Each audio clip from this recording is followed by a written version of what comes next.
pour lancer la compagnie à court terme, en tenant compte évidemment, comme vous dites, de son niveau d'endettement et de son problème avec ses salariés, je pense que le gouvernement à première vue, a pris une bonne décision de vouloir que les vols recommencent tout de suite. Hein, parce que, vous savez, quand les avions sont en vol, ça rassure même les fournisseurs. Vous savez, les gens à qui on doit de l'argent, les gens qui réclament, les fournisseurs qui réclament l'argent à la caméra, les 110 milliards en question, ils aimeraient bien que la compagnie vole. Ça les rassure et ça leur donne un espoir ou une perspective de recouvrer leurs créances. Donc, la première mesure, c'est le décollage des avions, je dirais par tous les moyens. C'est-à-dire qu'il faut que les avions soient en vol. Comme ça, la confiance va revenir et on peut sereinement discuter de la question de la dette avec les concernés. Donc, actuellement, c'est la tendance qui se dessine, c'est-à-dire nous avons appris que les vols devaient recommencer le 12 octobre. Bon, apparemment, ça n'a pas été fait, mais je pense que le processus est en cours et que les vols vont reprendre, je pense, dans les prochains jours. Donc, première mesure, relancer les vols pour restaurer la confiance de tous les partenaires, internes comme externes, c'est-à-dire les employés comme les fournisseurs. Et puis, évidemment, il faut traiter le fond, parce que là, c'est du superficiel. Quand les avions volent, on est content, on voit que l'activité reprend. Mais il faut à tout prix que, immédiatement et en même temps qu'on fait ce processus, qu'on soit déjà en train d'élaborer une stratégie sur la dette. Je n'ai pas l'impression qu'il y a vraiment une stratégie de traitement de la dette qui est arrêtée, parce que ça ne doit pas être des choses sur lesquelles on tergiverse longtemps. On doit savoir ce qu'il y a à faire. Il faut auditer la dette, il faut négocier des abandons de créances et il faut proposer des échéanciers de paiement, il faut la structurer.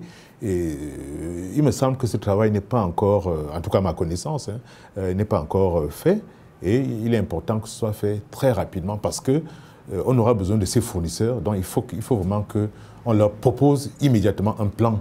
On n'est pas en train de dire qu'il faut les payer, mais il faut qu'ils aient une visibilité. Et cette visibilité-là, il faut communiquer, il faut qu'il y ait de la transparence et puis qu'il y ait vraiment du sérieux dans le processus. Évidemment, les employés également, il faut traiter le cas des employés. Donc, il y a des employés qui ont été mis en chômage technique. Je pense qu'il y a des licenciements peut-être qui vont se faire, il y aura des... Mais il faut que les décisions soient prises. Je pense qu'on tergiverse un peu trop. Il faut qu'il y ait même des décisions qui font mal. Il faut les prendre pour qu'on avance.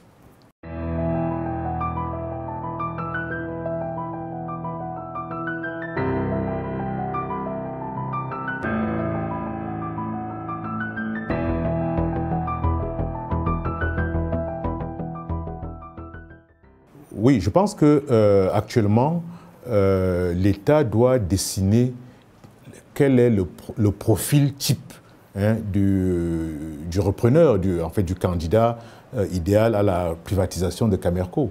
Il faut définir ce profil type-là. Et je pense que ce profil type-là nécessite, je dirais, il y a au moins trois aspects fondamentaux. Et le premier aspect, c'est le capital. Il faut que celui qui vient pour exploiter Camerco en tant qu'actionnaire majoritaire injecte de l'argent par diverses formes. Ça peut être en cash, mais ça peut aussi être en matériel, en avion notamment.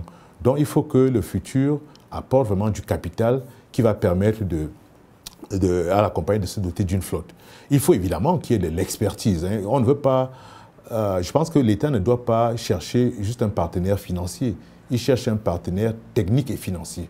Il faut que celui qui vient être le partenaire stratégique qui apporte le savoir-faire de la gestion du transport aérien, il faut qu'il soit lié par le capital, qu'il ait un intérêt à ce que ça marche et qu'il reçoive ses dividendes. Donc il faut un partenaire à la fois qui a du cash et à la fois qui a de l'expertise. Okay? Et puis je pense que après ça, il faut aussi un partenaire qui connaît quand même notre marché. Parce que le marché africain est quand même assez particulier. Et donc il faut que le partenaire ne soit pas complètement quelqu'un qui ne connaît pas l'environnement, qui ne connaît pas le marché, parce que l'environnement est quand même compliqué. Donc, qu'il ait des références, qu'il ait fait ses preuves quelque part en Afrique. Donc voilà un peu le profil. Mais nécessairement, l'État doit définir le cahier de charges et le profil du futur, de la future société qui va reprendre la compagnie sur le plan privé.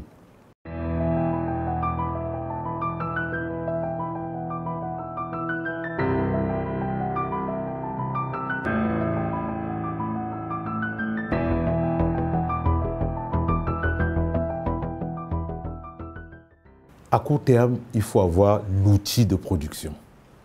À court terme, il faut des avions. Il faut des avions. On ne fait pas une compagnie aérienne avec un avion, avec 2 avions, même avec 3 avions. C'est extrêmement compliqué parce que dès qu'il y a une panne, tout le réseau est perturbé. Il faut qu'il y ait un seuil critique, un nombre critique d'avions. Et je pense que la première mesure pour qu'une compagnie décolle, qu'elle ait une chance de viabilité, il faut qu'elle ait l'outil de production. Si on n'a pas l'outil de production, on n'est pas une compagnie aérienne, on ne peut pas voler. Deuxième élément important, il faut qu'il y ait un management, il faut qu'il y ait des gens compétents, il faut de la compétence pour gérer une compagnie aérienne parce que c'est un domaine complexe, c'est compliqué. Il y a la concurrence, comme vous dites, les marges sont fines, sont minces. Donc il faut avoir de l'expertise et il faut s'entourer. Si on ne l'a pas à l'interne, il faut s'entourer. Je pense qu'on ne peut pas, on peut comprendre qu'on n'a pas nécessairement toute l'expertise, mais je pense quand même que l'histoire de Cameroon Airlines, Cameroon Airlines est une société qui a été créée en 1971. Je pense que vraiment depuis 1971, le Cameroun a produit des compétences, des gens de grand talent. C'est vrai que beaucoup sont décédés, beaucoup sont allés à la retraite, mais vers la fin de Camer, il y avait quand même cette expertise-là. Et malheureusement, on ne s'en sert pas à Camerco. Je pense que c'est une des grosses lacunes de Camerco, c'est qu'on a fait une coupure totale. On a jeté en fait à la poubelle tout ce qui venait de Camer.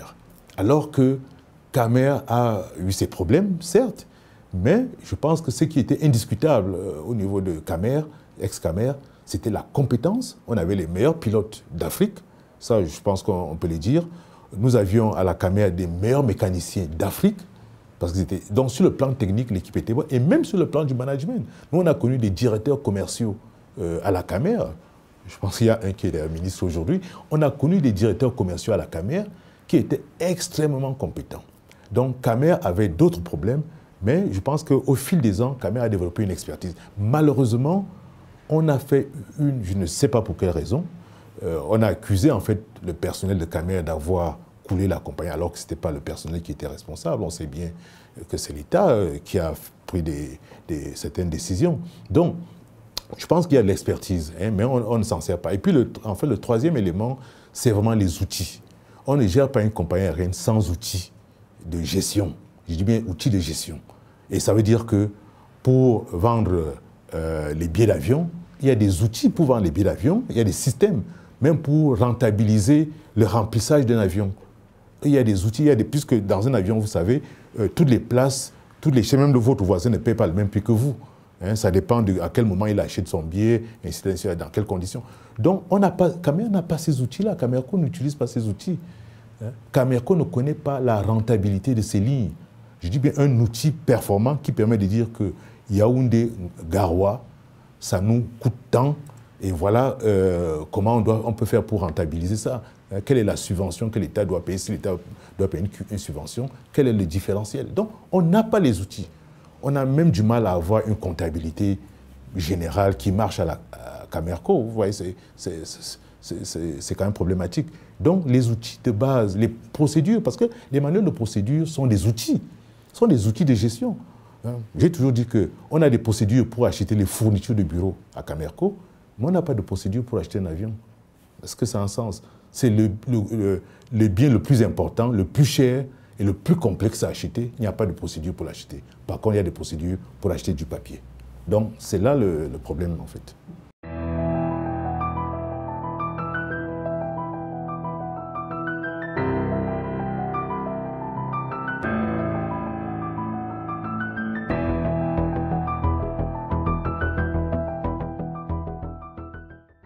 Oui, je pense que la gouvernance est définitivement un problème. Et la gouvernance, ce n'est pas que les directeurs généraux. Je pense qu'à la limite, je dirais les pauvres directeurs généraux de Camerco. Parce que la gouvernance, ça commence par l'actionnaire. Il faut que l'actionnaire se comporte en bon actionnaire. Donc ça veut dire que l'actionnaire, qui est l'État, doit se comporter en actionnaire. Ouais, donc l'actionnaire fixe les orientations. Okay. Et pour cela, il a un moyen qu'on appelle l'Assemblée générale et la nomination des administrateurs. C'est par là que l'actionnaire agit. Il a des décisions qui sont de son ressort, qui sont de l'Assemblée générale, parce que Camerco, n'oublions pas, est une société anonyme. Donc, il y a donc l'Assemblée générale qui doit jouer son rôle en tant qu'Assemblée, qui a un certain nombre de pouvoirs que la loi, que les textes lui confèrent. Et puis, l'actionnaire, donc, nomme ses représentants au conseil d'administration. Donc, les gens qui sont censés donc veiller à la gestion. Et ces gens-là nomment un directeur général. Voilà le schéma qu'on doit suivre. Mais malheureusement, ce n'est pas ça qui se passe. C'est l'État, c'est le chef de l'État qui nomme les directeurs généraux de Camerco. Ça n'a pas de sens. Camerco est une société anonyme. Et c'est même contre les textes, parce que le directeur général doit rendre compte au conseil d'administration. Et il doit sentir que le conseil d'administration est son boss. Ce n'est pas le chef de l'État qui est le boss du directeur général de Camerco, c'est le conseil d'administration. Et donc, il faut qu'on redonne au conseil d'administration sa place et son pouvoir. Parce que même si le chef de l'État veut nommer M. X ou Y, directeur général de Camerco, il va passer par le conseil d'administration. Puisque de toute façon, ce sont ses représentants qui sont là. Ouais, donc, je ne sais pas pourquoi on veut directement mettre le chef de l'État en première ligne. Ce n'est pas nécessaire, puisque on peut obtenir les mêmes résultats. Mais sauf que la personne qui est nommée quand même, qui a un décret vers lui, se sent un pouvoir égal à celui des administrateurs, qui sont aussi nommés de cette manière. Ouais, un peu, donc ça crée un problème. Et puis, l'autre problème, c'est que l'actionnaire intervient dans les décisions de gestion. C'est l'actionnaire qui dit qu'on va acheter. On a vu la directive qui est sortie, ce sont les actionnaires qui disent qu'on va acheter un Q400. Ce n'est pas leur rôle. Ce n'est pas le rôle des actionnaires de dire qu'on va acheter un Q400. C'est le rôle du conseil d'administration avec la direction générale. Ouais? Donc c'est un peu le genre de problème. Donc l'actionnaire se comporte en manager. Donc le DG ne peut rien. Le DG de Camerco, malheureusement, on va beau changer tous les directeurs généraux de Camerco, tant que le problème de fond n'est pas réglé. D'abord, le bon actionnaire doit se comporter en bon actionnaire. On aura les mêmes causes, vont produire les mêmes effets. Deuxièmement, la qualité du conseil également est un problème à Camerco. Donc, il faut que les administrateurs soient nommés pour leurs compétences, parce qu'ils doivent apporter une plus-value au conseil d'administration, aux discussions, à la surveillance de l'entreprise. Il faut en plus des administrateurs qui viennent des ministères, il faut des administrateurs indépendants, vraiment indépendants, qui sont là en raison de leurs compétences, pas en raison de leur parcours politique, et ainsi de suite, mais vraiment parce qu'on est dans un domaine de business, et d'un business compliqué, avec beaucoup de risques, en fait. Parce que vous voyez, imaginez-vous un accident d'avion, ce que ça peut créer. Donc il faut qu'il y ait des gens... vraiment. Donc la gouvernance est un problème, mais la gouvernance n'est pas le fait du directeur général, seulement, je veux dire. La gouvernance est d'abord au niveau de l'actionnaire lui-même, qui doit être un bon actionnaire, bien se comporter, et intervenir quand il faut, parce que quand il faut injecter l'argent, il faut que l'actionnaire injecte l'argent. Malheureusement, une société comme Camerco a besoin de capital. Le directeur général ne peut rien faire s'il n'a pas d'argent. Le directeur général a besoin de capitaux. Il a besoin d'argent pour mettre la flotte, pour faire fonctionner la compagnie. Il faut que l'actionnaire sache mettre la main à la poche. Et une compagnie aérienne, si je décide d'être actionnaire d'une compagnie aérienne, il faut que je sache que c'est un domaine hautement capitalistique. On ne fait pas une compagnie aérienne avec 15 milliards. On fait une compagnie aérienne à partir de 100 milliards, 100 milliards, 200 milliards. C'est dur à dire pour le commun des Camerounais qui trouvent que c'est beaucoup d'argent. Mais si on ne peut pas le faire, qu'on laisse tomber, qu'on fasse autre chose.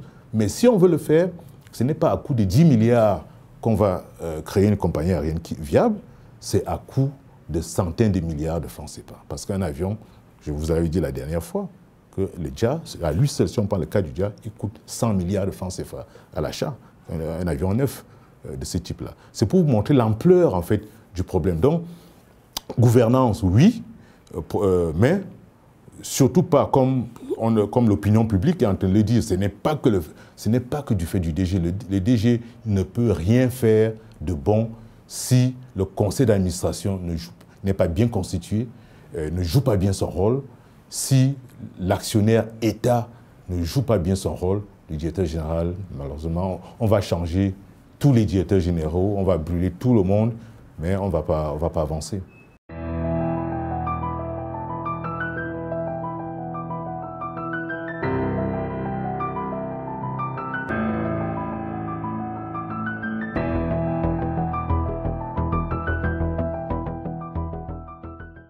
« 15 milliards, ce n'est pas assez pour relancer Camerco, malheureusement, parce que c'est dur à dire, hein, parce que quand l'opinion entend que 15 milliards, ce n'est pas assez, il y a des gens qui vont sauter, je sais très bien, mais on est dans le domaine du transport aérien et les problèmes de Camerco dépassent 15 milliards. Je vous donne l'exemple.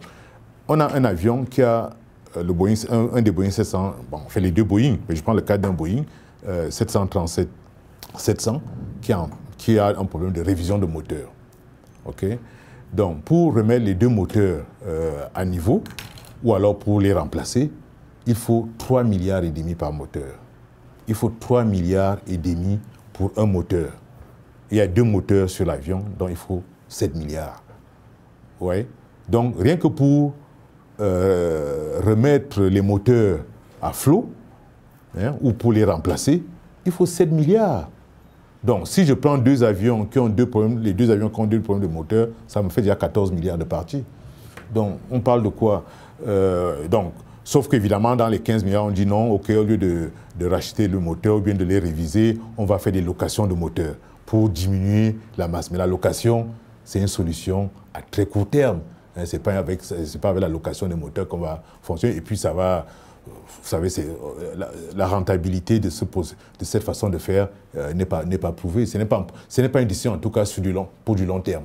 Donc, il faut plus d'argent, hein, parce que au-delà des problèmes de flotte qu'il faut mettre, il faut un fonds de roulement. Hein. Il faut un fonds de roulement. Un fonds de roulement, c'est quoi? Un fonds de roulement, en fait, c'est l'argent qu'il faut pour soutenir les dépenses d'exploitation courantes. Hein, les dépenses là, donc on va faire un budget pour les 6 prochains mois en se disant qu'on reprend l'activité, mais on n'aura pas assez de recettes. Ce qui est normal parce qu'on repart de zéro, le temps qu'on convainc les clients, la clientèle, et ainsi de suite. Donc ça va prendre du temps. Donc les recettes, de toute façon, ne seront pas au niveau. Forcément, donc, il faut prévoir de la trésorerie pour soutenir la compagnie pendant cette période où elle reprend l'activité.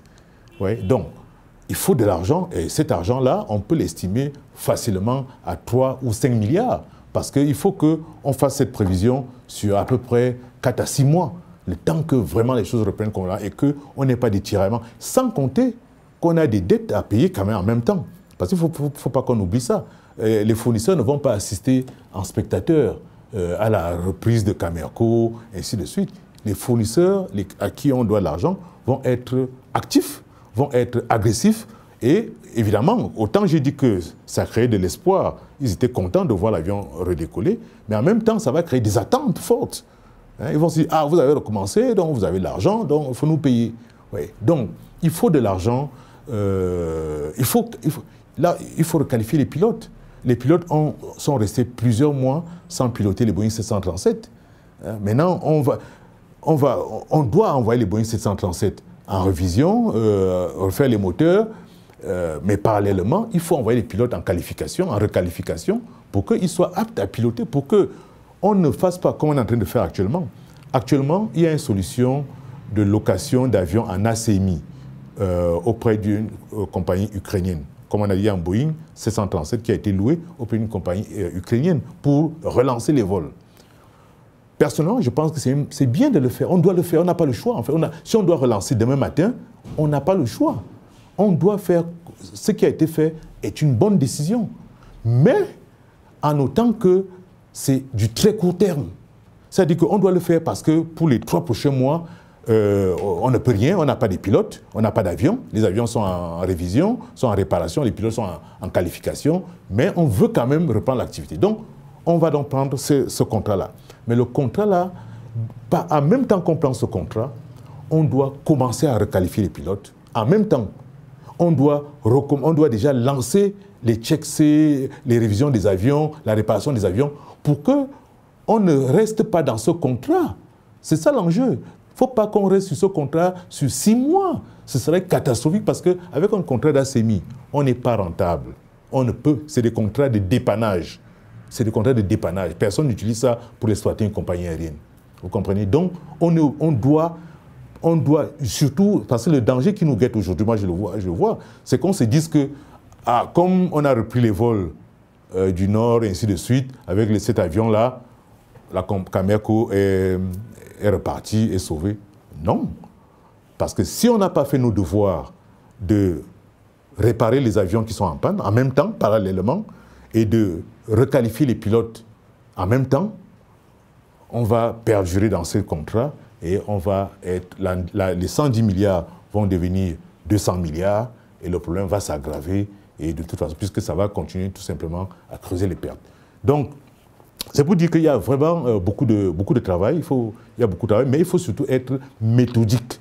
Il faut de la méthode et vraiment du sérieux, et avec une vision en fait. Mais si on fait seulement pour faire paraître, évidemment, ça va rien donner de bon. Il faut beaucoup de capital, il faut beaucoup d'argent.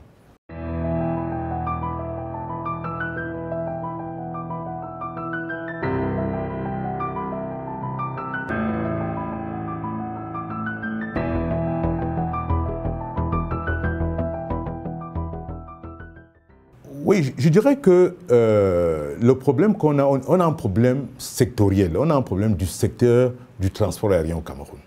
Je pense que le problème de Camerco n'est que la pointe de l'iceberg. Le problème est un problème sectoriel. Camerco ne pourra jamais être complètement en bonne situation tant qu'on ne règle pas le problème de manière sectorielle. On appelle ça des grappes industrielles. Le secteur du transport aérien est une grappe industrielle. Ouais, et tous les acteurs se tiennent quelque part. Donc, si on prend le cas de la relation avec les aéroports du Cameroun, si Camerco décide que Douala est son hub, hein, voilà, donc il faut que ça soit cohérent avec la stratégie de ADC. Ouais, Camerco peut décider que Douala devient son hub, mais ADC ne trouve pas la priorité, ne met pas la priorité sur Douala, il met la priorité, je dis n'importe quoi, sur Yaoundé ou sur Garoua. Ouais. Donc, les stratégies doivent être harmonisées, doivent être cohérentes. Il faut de la cohésion dans le secteur. L'autorité aéronautique, c'est le régulateur. Personnellement, j'ai été un peu choqué de voir qu'on demande à l'autorité aéronautique de faire partie du tour de la table des gens qui doivent travailler sur la relance de Camerco. Je crois que l'autorité doit travailler en tant qu'inspecteur, en tant que censeur, en tant que contrôleur, pas en tant que conseil ou consultant. Quand on laisse, c'est-à-dire qu'en fait, c'est lui qui va, parce que c'est l'autorité qui vient garantir, qui vient assurer la communauté internationale du transport aérien que les choses ont été bien faites, elles sont bien faites. Donc ils doivent toujours avoir un œil un peu détaché, extérieur, ne pas être partie prenante entièrement. Donc il faut que l'État fasse tout pour garder l'indépendance de l'autorité aéronautique. Donc, et c'est lui qui accompagne Camerco dans sa mise à niveau, en fait, pour qu'on respecte les normes, parce que l'autorité, c'est l'organe des normes, en fait. Donc, il faut que... et je pense que l'autorité joue bien son rôle, parce que je pense qu'on a souvent suivi les tiraillements entre l'autorité et Camerco, mais c'est parce que l'autorité aéronautique tire la sonnette d'alarme. Dit à Camerco, ici, tu es hors norme, et je t'arrête, ou je te sanctionne. C'est ça que l'autorité fait. Et elle est dans son rôle de le faire. Ouais. Donc, mais ça n'empêche qu'il faut quand même une cohérence, une cohésion. Je pense que le rôle de ADC est plus déterminant pour la rentabilité et l'exploitation de Camerco. Donc il faut que les deux travaillent en bonne synergie, que l'État, qui est l'actionnaire des deux, les fasse travailler ensemble, hein, pour qu'il y ait donc une stratégie commune. C'est pour ça que nous, dans certains milieux, on a appelé aux États généraux du transport aérien au Cameroun. Il faut que tous les acteurs, il n'y a pas que l'autorité, il n'y a pas que ADC, il y a d'autres acteurs comme Doualair qui fait du catering, ainsi de suite, ainsi de suite. Il y a tous les organes nouveaux qui sont créés pour la sûreté au niveau des aéroports, ainsi de suite. Tout cela sont des acteurs. Et il faut que tout ce monde s'asseyent et puis qu'on mette en œuvre une stratégie qui est vraiment harmonisée. Donc c'est un peu de ça qu'il s'agit.